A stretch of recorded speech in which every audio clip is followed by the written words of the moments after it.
How to create a simple and free aesthetic background for your YouTube videos in Canva. Let's do that, but first, remember to subscribe to get the latest updates on Canva and AI. On Canva's homepage, you'll see a search bar on the top. Type in YouTube video background. Scroll down to this. Open the Create a Blank YouTube Background.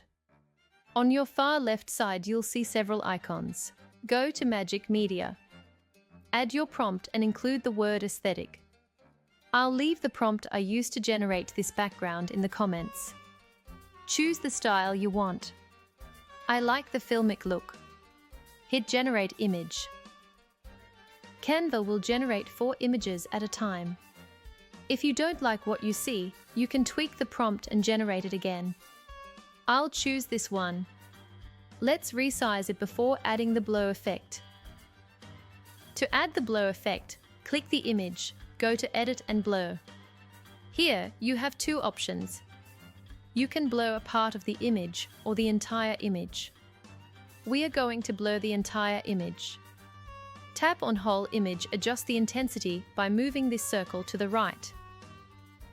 To save this image, go to Share in the top right corner, Download, and choose the file type.